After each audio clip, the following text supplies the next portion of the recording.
오늘 말씀은 사울의 회심을 다루고 있습니다. 이전까지 사울은 하나님께서 세우신 교회를 무참하게 핍박하던 사탄의 똘마니 역할을 하던 자였습니다.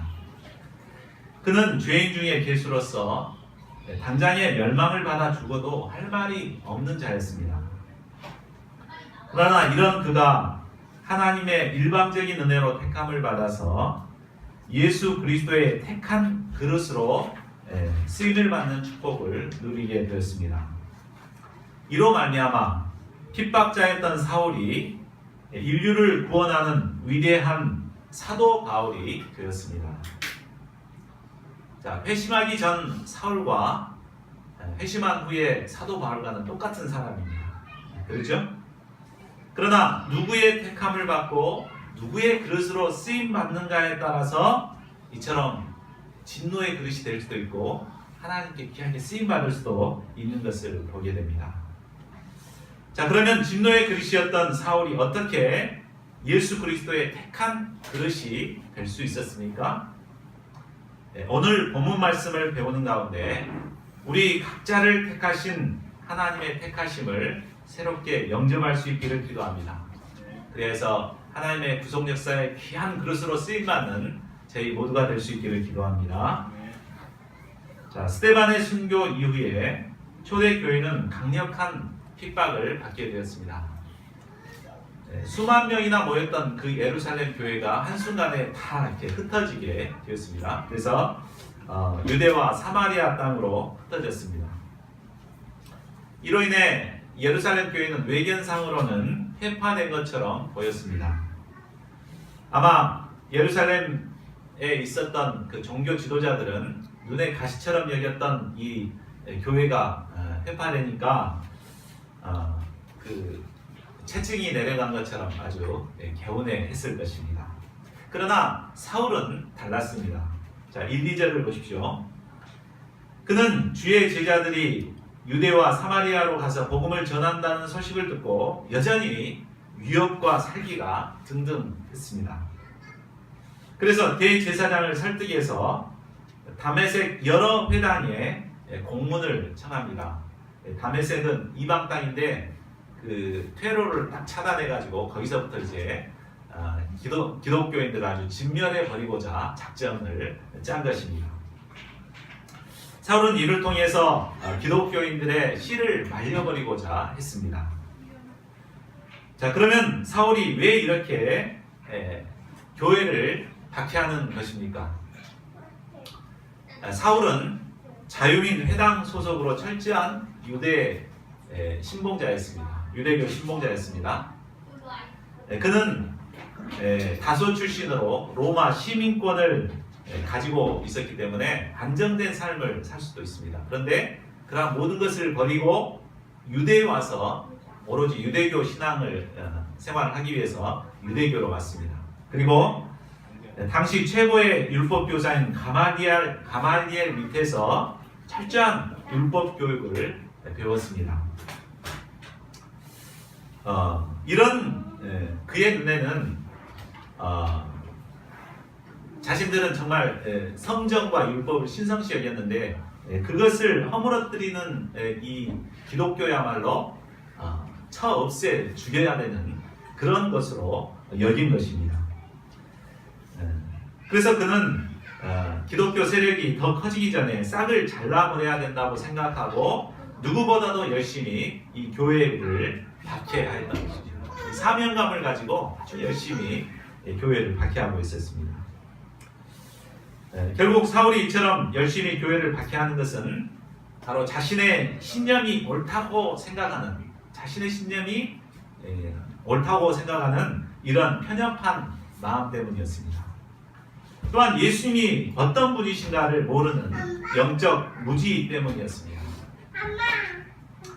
이처럼 편협한 생각과 영적인 무지로 인해서 그는 교회를 핍박하는 씻을 수 없는 죄를 범하고 있었습니다.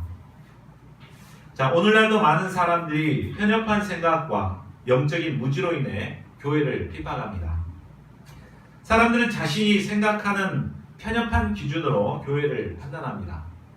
자기가 보고 느꼈던 그것을 가지고 교회를 판단하죠. 그래서 그 교회는 어떤 곳이다, 도둑놈들이다, 개독교다, 이렇게 판단하고 비판합니다. 그들이 그렇게 비판하는 이유 역시 자신이 알고 있는 것이 전부라고 생각하는 편협한 생각, 또 예수님이 어떤 분이신가를 잘 모르는 영적인 무지 때문에 이런 핍박을 하는 것입니다. 자, 그러면 이런 교만과 영적 무지로 교회를 핍박하는 사울을 예수님께서는 어떻게 하십니까? 자, 3절을 보십시오. 사울이 무장한 사람들을 이끌고 다메섹에 가까이 이를 때였습니다. 이때 호련히 하늘로부터 강렬한 빛이 그를 비추었습니다. 그 빛이 얼마나 강렬했던지 사울은 그만 땅에 엎드러져 버렸습니다. 이때 하늘에서 소리가 들렸습니다. 내가 어찌하여 나를 박해하느냐? 사울아, 사울아, 내가 어찌하여 나를 박해하느냐? 이렇게 하늘로부터 이런 음성이 들려왔습니다. 유대인들은 하늘에서 음성이 들려오는 것은 곧 하나님의 음성으로 이해했습니다. 사울도 이 음성이 하나님의 음성임을 직감했을 것입니다. 하나님께서는 안타까운 심정으로 사울의 이름을 반복해서 부르셨습니다. 사울아, 사울아, 내가 어찌하여 나를 박해하느냐?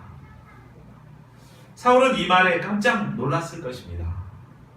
지금껏 사울은 하나님을 아주 잘 섬기고 사랑하고 있다고 생각해 왔습니다. 자기만큼 하나님을 잘 섬긴 사람이 없다, 이런 자부심을 갖고 있었습니다. 그것은 누구보다도 유대교에 열심히 있었기 때문입니다. 그는 빌립보서 3장에서 회심하기 전에 자신을 이렇게 소개하고 있습니다. 나는 8일 만에 할례를 받고 이스라엘 족속이요 베냐민 지파요 히브리인 중에 히브리인이요 율법으로 바리새인이요 열심으로는 교회를 박해하고 율법의 의로는 흠이 없는 자라. 이렇게 하기까지 얼마나 투쟁을 했겠습니까? 자기는 정말 하나님을 잘 섬기고 있다고 생각하고 있었습니다. 그런데 하나님께서 이런 그에게 자신을 박해하고 있다고 하니 도저히 이해할 수가 없었을 것입니다.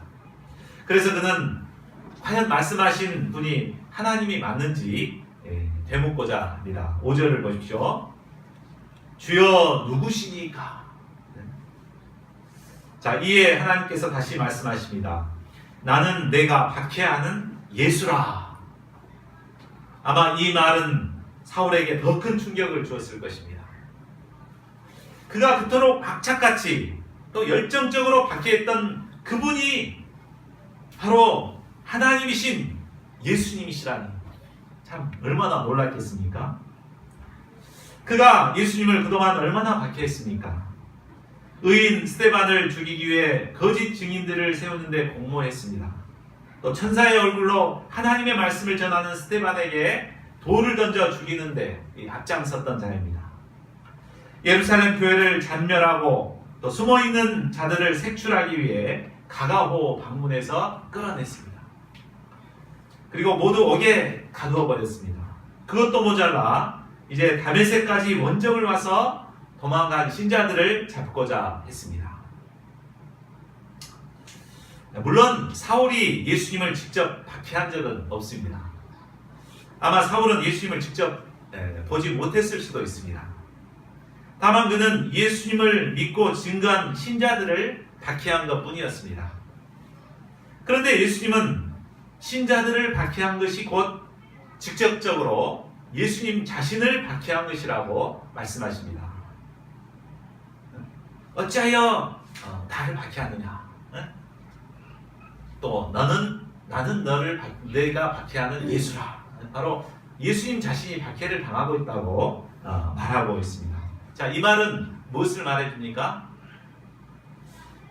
예수님은 신자들이 박해를 당할 때 그들과 똑같은 아픔과 고통을 당하신다는 것을 말해줍니다. 세상 사람들이 신자들을 가리켜 개독교라고 저주하며 손가락질할 때 예수님께서도 우리와 똑같은 고통을 당하십니다. 예수님은 신자들이 당하는 아픔과 고통에 깊이 동참하시고 그 고통 당하는 자들과 함께 하십니다. 그러므로 신자들을 박해하는 것은 곧 예수님을 박해하는 것이 되는 것입니다. 자, 그러면 예수님께서 사울에게 내가 어찌하여 나를 박해하느냐고 물으신 이유는 무엇일까요? 그는 그를 정죄하고 심판하기 위해서 이렇게 따져 묻는 것입니까? 아닙니다. 예수님은 영적인 무지로 예수님을 박해하는 사울을 불쌍히 여기셔서 안타까워하는 음성으로 물으신 것입니다. 너가 어찌해서 나를 핍박할 수 있느냐 하고 물으시는 것입니다. 그리고 이제라도 깨닫고 돌이켜서 회개하기를 원하시는 음성입니다. 아마 사울은 이 예수님의 음성을 듣고 자신의 영적인 무지를 철저히 깨달았을 것입니다. 내가 박해하던 예수님이 바로 하나님이셨구나, 그리스도셨구나, 이것을 깊이 깨닫고 아마 눈물로 회개했을 것입니다. 예수님을 박해한 사울은 당장에 심판을 받아 죽어도 할 말이 없는 죄인이었습니다. 그러나 예수님께서는 다메섹 도상에서 그에게 찾아오심으로 말미암아 그를 죄의 길에서 벗어나 구원의 은혜를 누리도록 인도해 주신 것입니다. 이것은 일방적인 은혜입니다. 계속해서 죄 가운데 이제 멸망의 길로 가고 있는 그에게 일방적인 은혜로 찾아와 주시고 만나 주신 것입니다. 당장 심판받아 죽어도 할 말이 없는 사울에게 찾아오셔서 구원의 은혜를 베푸신 주님은 실로 은혜의 주님이요 사랑의 주님이십니다. 우리가 볼 때 저런 사람은 절대 구원받을 수 없을 것처럼 생각되는 사람이 있습니다. 그러나 그런 자일지라도 하나님께서 일방적인 은혜로 택하시게 되면 그는 모든 죄에서 벗어나 구원의 은혜를 누리게 됩니다. 사실 우리 자신이 바로 그런 사람 아니었습니까? 하나님의 은혜 아니었으면 우리는 멸망의 길로 갈 수밖에 없는 자들이었습니다. 그러나 하나님께서 일방적인 은혜로 우리를 택하시고 누군가를 통해서 우리를 인도해 주시고 결국 우리를 만나서 구원해 주셨습니다. 심판받아 죽을 죄인을 찾아오신 우리 주님의 은혜에 감사와 찬양을 돌려드립니다. 자, 6절을 보십시오. 예수님은 계속해서 사울에게 시내로 들어가라고 명하십니다. 그리고 그곳에서 내가 행할 것을 내게 이를 자가 있다고 말씀하십니다. 지금까지 사울은 자기가 옳다고 생각하는 대로 거칠 것 없이 살아온 자였습니다. 그것은 그가 바리새인이요 율법을 잘 지키고 있다는 교만함에서 오는 자신감이었습니다. 그러나 그는 예수님을 만남으로 자신의 생각대로 사는 것이 얼마나 교만한 것인가를 깨닫게 되었습니다. 이제 그는 예수님이 주시는 방향대로 가서 행할 것을 이를 자, 누구를 말합니까? 목자를 보내주신다는 거죠. 목자의 가르침을 겸손히 배우는 삶을 시작하도록 방향을 주십니다. 한마디로 예수님의 좋은 양으로서 이제 새 출발을 하도록 도우신 것입니다. 자, 7절을 보십시오.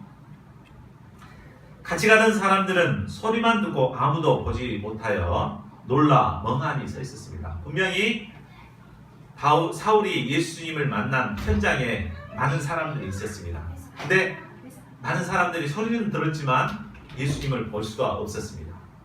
오직 사울만이 인격적으로 예수님을 만난 것입니다. 많은 사람들이 함께 같이 있다고 하더라도 다 예수님을 만날 수 있는 것이 아닙니다. 오직 예수님께서는 특별히 택하신 자들에게만 찾아오시고 만나주시는 분이십니다. 우리가 여름 수양에 가보면 많은 사람들이 참석하지만 예수님을 인격적으로 만나는 사람은 그리 많지 않죠. 이렇게 똑같은 메시지를 듣는데도 그 예수님을 사랑을 깨닫고 만나서 막 눈물을 흘리고 감동해서 우는 사람이 있는데 옆에 사람들은 덤덤합니다. 멍하니 있습니다. 이것은 예수님과의 인격적인 만남이 있어야 이루어질 수 있는 것입니다. 오직 예수님께서는 택하신 자들에게 찾아오시고 인격적으로 만나주시고 자신을 나타내신 분이십니다. 그러므로 우리가 예수님을 인격적으로 만나고자 기도해야 되겠습니다. 우리가 이제 얼마 있지 않아서 여름 수양회가 있게 됐죠. 우리가 무조건 참석하는 것이 중요한 것이 아니라 이 수양회를 통해서 예수님을 인격적으로 만나는 것이 중요합니다. 그러니까 우리가 이 간절한 기도 제목을 가져야 될 것 같아요. 우리가 이번 수양회를 통해서 사울이 예수님을 다메섹 고상에서 만났듯이 우리가 이 예수님을 인격적으로 빛드신 예수님을 수양회를 통해서 만날 수 있도록 이런 간절한 기도 제목을 드려야 되겠습니다. 사울은 태양보다 찬란한 영광의 주님을 만남으로 육의 눈이 이제 감겨지고 영적인 눈이 열리게 되었습니다. 그는 다메섹에 들어가 3일 동안 식음을 전폐하고 금식하며 기도했습니다. 그는 기도 중에 자신이 잡아다가 매를 때리고 옥에 가둔 성도들의 얼굴이 하나둘 떠올랐을 것입니다.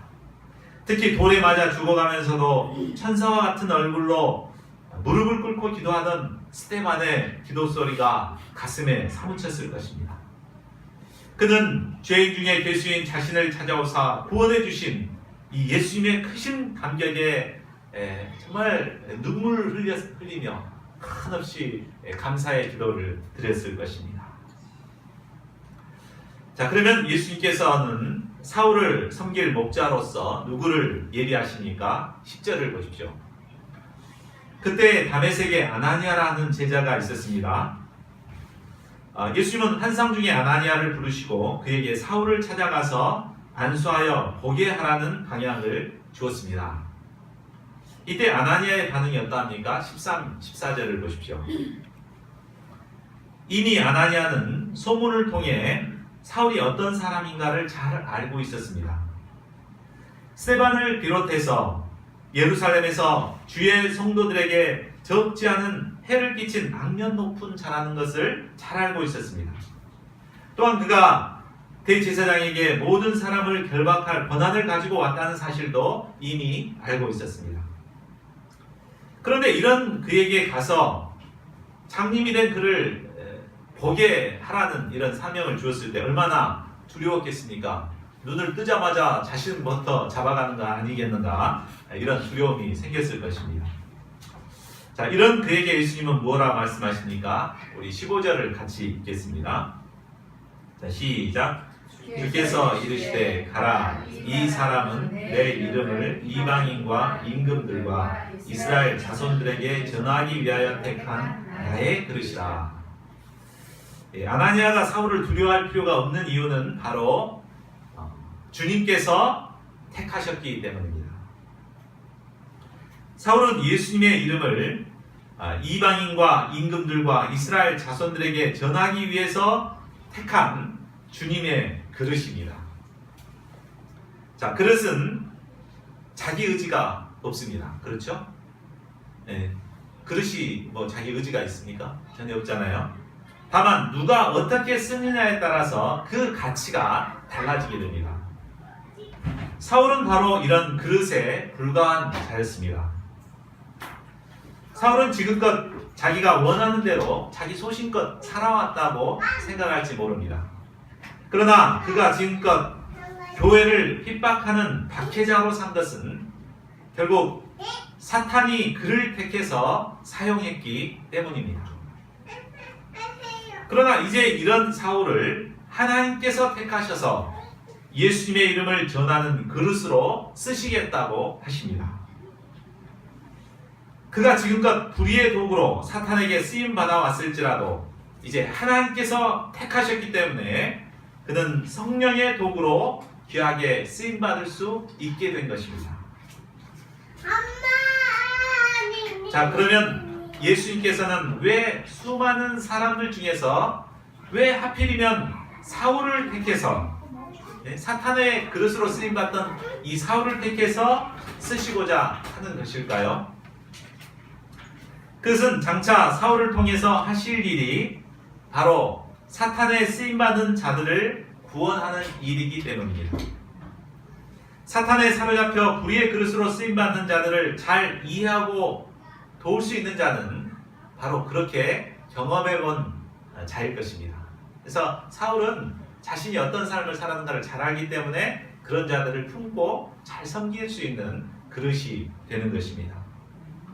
사울은 특별히 순수 유대인이면서도 이방에서 태어나서 자라난 로마 시민권까지 갖고 있는 자였습니다. 이런 그는 이방인들을 믿어 순종케 하는데 적임자였습니다. 하나님께서는 이런 사울을 택하셔서 그를 통해 이방인과 임금들과 또 이스라엘 중에 사탄에 사로잡힌 자들에게 예수 그리스도의 이름을 전하기를 원하십니다. 자, 하나님께서 우리를 택하신 이유도 바로 여기에 있습니다.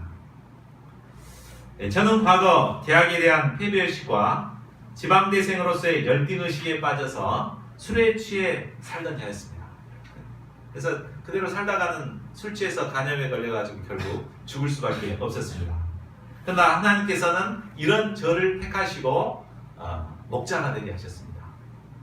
그래서 특별히 저를 통해서 나와 같이 대학에 대한 폐배의식, 운명주의에 빠져있는 캠퍼스 지방대생들을 섬기는 목자로서 살도록 하신 것입니다.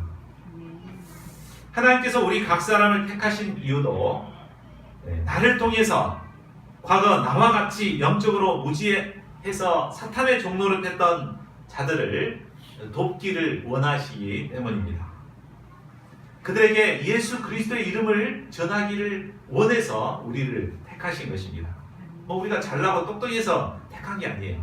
바로 우리를 통해서 우리와 똑같은 그런 자들을 구원하기를 원하시는 것입니다. 저희 모두가 예수님의 택한 그릇으로서 예수님의 이름을 증거하는 자들이 될 수 있기를 간절히 기도합니다. 자, 그러면 예수님의 택한 그릇으로 쓰임받기 위해서 우리에게 필요한 것이 무엇일까요? 우리 16절도 같이 읽어보겠습니다. 시작. 그가 내 이름을 위하여 얼마나 고난을 받아야 할 것을 내가 그에게 보이리라 하시니. 예수님의 이름을 증언하는 그릇으로 살기 위해서는 반드시 고난이 따르게 됩니다. 왜 그렇습니까? 사람들이 예수님의 이름을 듣는 것을 싫어하기 때문입니다. 우리가 증거하면은 받아주면 얼마나 좋겠어요. 근데 받아들이지 않습니다. 안 받아들일 뿐만 아니라 핍박하지 않습니다. 그렇기 때문에 고난이 따를 수밖에 없습니다. 오늘날 캠퍼스에 나가서 전도하려고 해도 그렇지 않습니까? 큰맘 먹고 기도하고 나가도 받아들인 사람 없습니다. 오만 인상을 쓰며 적대감을 드러내고 반발하고 조롱합니다. 우리가 이런 고난을 받을 때 참 힘들어지죠. 이렇게 선한 일을 하는데 왜 이런 고난이 따르는가. 그런데 반드시 택한 그릇으로 쓰임받기 위해서는 이런 고난이 따를 수밖에 없는 것을 우리가 알아야 되겠습니다. 어쩌면 우리에게 이런 고난이 있다는 것은 우리가 하나님의 택함을 받았다는 확실한 증거인 것입니다. 사울도 장차 이방인의 사도로 쓰임받는 가운데 수많은 고난을 감당하게 되었습니다. 자, 17절을 보십시오. 주님으로부터 자세한 설명을 들은 아나니아는 지체하지 않고 사울을 찾아가 그에게 안수합니다. 그러자 즉시 사울의 눈에서 비늘 같은 것이 벗겨져 다시 보게 되었습니다. 그리고 그는 자리에서 일어나 세례를 받습니다. 사울이 세례를 받았다는 것은 이제 예수님을 구주로 영접하고 고백했음을 말해줍니다. 이제 그는 더 이상 박해자가 아니었습니다. 그는 교회의 동역자가 되었습니다. 다메섹에 있는 제자들은 이제 사울을 동역자로 영접하고 서로 사랑의 교제를 나누게 되었습니다. 20절을 보십시오. 며칠이 지난 뒤 사울은 즉시로 각 회당에서 예수가 하나님의 아들이심을 전파했습니다. 참 사울은 한마디로 화끈한 자였습니다. 하나님 예수님을 핍박할 때도 아주 화끈하게 핍박하고 회개하고 이제 변화될 때도 아주 화끈하게 당장에 가서 이제 즉시로 회당에 가서 복음을 전합니다. 그동안 그는 예수님을 하나님의 아들로 영접하지 못했습니다. 그렇죠? 하나님의 아들로 영접하지 못했기 때문에 결국 예수님을 핍박하는 죄를 범했습니다. 그런데 이제 예수님이 하나님이 약속한 메시아요 하나님의 아들이 되심을 영접하자 모든 것이 달라 보였습니다. 그래서 정말 중요한 것이 예수님을 하나님의 아들로 영접하는 것이 중요한 것을 깨닫고 가장 먼저 바로 예수님이 하나님의 아들이시라는 것을 증거한 것입니다. 자, 우리가 예수님을 하나님의 아들로 영접하느냐 그렇지 않느냐는 대단히 중요합니다. 많은 사람들이 교회에 오지만 교회에 나온 사람들이 다 예수님을 하나님의 아들로 믿고 다른 사람들이 그렇게 많지 않습니다. 그냥 예수님 좋은 분, 사랑이 많은 분, 이런 분으로 이렇게 생각하지 예수님이 바로 하나님이시다 이렇게 믿고 살아가는 사람 그리 많지 않습니다. 그러나 예수님이 바로 하나님이시다, 하나님의 아들이시다라는 것을 믿는 것이 대단히 중요합니다. 이 때문에 사울은 가장 먼저 예수가 하나님의 아들이시라는 것을 전파한 것입니다. 자, 21절을 보십시오. 회당에서 사울의 증거를 듣던 사람들은 사울이 어떤 자인가를 알아보았습니다. 사울이 예루살렘에서 기독교인을 박해하려고 했던 것도 또 다메섹에 온 목적도 그들을 결박하여 끌어가고자 했다는 것임을 다 알고 있었습니다. 자, 이에 사울은 더 힘을 얻어서 예수를 그리스도라고 증언합니다. 사울은 자신이 예수님을 증언하면 유대인들이 받아들일 줄 알았을 것입니다. 나처럼 핍박했던 자가 변화돼서 이렇게 하면 받아주겠지 이렇게 생각했을 것입니다. 그러나 그들은 어땠습니까? 23절을 보십시오. 사울의 증거를 당혹해 하다가 여러 날 후에 사울을 죽이기로 공모하였습니다. 그들은 사울을 죽이려고 밤낮으로 성문까지 지켰습니다. 이제 도간에든 쥐라 하고 딱 성문을 막아놓고 이제 색출해서 죽이고자 했습니다. 이 사실을 알게 된 제자들은 밤에 사울을 광주리에 담아서 성 바깥으로 내보냅니다. 자, 26절을 보십시오. 다메섹에서 도망쳐 나온 사울은 이제 예루살렘으로 돌아오게 됩니다. 예루살렘에 온 사울은 예루살렘 교회로 가서 제자들과 교제를 나누고자 합니다. 그러나 과거 사울이 어떤 자였는가를 잘 알고 있던 제자들은 사울을 두려워하여 피해 다녔습니다. 사울은 자신이 예수님을 영접했고 또 예수님이 제자가 되었다는 말을 제자들에게 했을 것입니다. 그러나 그들은 믿을 수가 없었습니다. 그래서 사람들은 사울을 투명인간 취급하고 사울은 꼬아다놓은 보릿자루처럼 어색한 분위기로 교회 생활을 해야 했습니다. 아마 이대로 방치해 놨더라면 결국 사울은 예루살렘 교회를 떠나갈 수밖에 없었을 것입니다. 그렇게 되면 사울은 교회와 단절되어서 오늘날 우리가 아는 사도 바울은 될 수 없었을 것입니다. 자, 그러나 27절을 보십시오. 바나바가 이 사실을 알고 사울을 사도들에게로 데려갑니다. 그리고 바나바는 사도들에게 사울이 다메섹 도상에서 어떻게 주를 보았는지 또 예수님께서 사울에게 어떤 말씀을 하셨는지 그리고 다메섹에서 그가 어떻게 예수님의 이름으로 담대히 말했는지를 자세하게 전했습니다. 아마 사도들은 바나바의 설명을 잘 듣고 사울이 분명한 회심을 했구나, 이것이 바로 성령의 역사구나 라고 깨닫고 이제 그를 인정했을 것입니다. 그래서 사람들, 성도들 다 모아놓고 사울은 분명하게 회심했다 하고 교회에 선포를 했을 것입니다. 바나바의 노력으로 말미암아 사울은 예루살렘 교회에 이처럼 정착할 수 있게 되었습니다. 제자들과 교제하며 예루살렘을 자유롭게 출입하게 되었습니다. 그리고 담대히 복음을 증거하는 전도자의 삶을 살게 됩니다. 바나바의 도움으로 말미암아 사울은 교회에 잘 정착하여서 담대히 복음을 전하는 전도자의 삶을 살게 됩니다. 처음 신앙생활을 시작하게 된 한 사람이 교회에 정착하기 위해서는 이처럼 보이지 않게 뒤에서 잘 도와주는 바나바와 같은 사람이 필요합니다. 바나바와 같이 공동체에 적응하지 못하는 한 사람을 섬기고 돕는 것은 눈에 잘 드러나지 않는 일입니다. 사람들에게 인정받기도 어려운 일입니다. 그래서 사람들은 이런 일을 하찮게 여기고 귀찮게 여깁니다. 내가 안 해도 누군가 하겠지라는 생각으로 새로운 사람들을 방치해버립니다. 자, 그렇게 되면 어떻게 됩니까? 새로운 사람들이 여기 왔는데 챙겨주지도 않고 서먹서먹하고 이런 어색한 분위기가 계속되면 나오고 싶겠습니까? 결국 며칠 나오다가 떠나갈 수밖에 없을 것입니다. 사실 우리가 이 모임에 정착하게 된 것도 누군가 바나바의 역할을 한 사람이 있었기 때문입니다. 그렇죠? 뭐 부모님이 됐든 남편이 됐든 친구가 됐든 누군가가 목자님이 됐든 바나바 역할을 해서 다 이렇게 적응하도록 도와줬기 때문에 정착할 수가 있었던 것입니다. 처음 온 사람이 어색하지 않고 모임에 잘 정착할 수 있도록 보이지 않는 가운데 섬기는 것이 바로 바나바 사역입니다.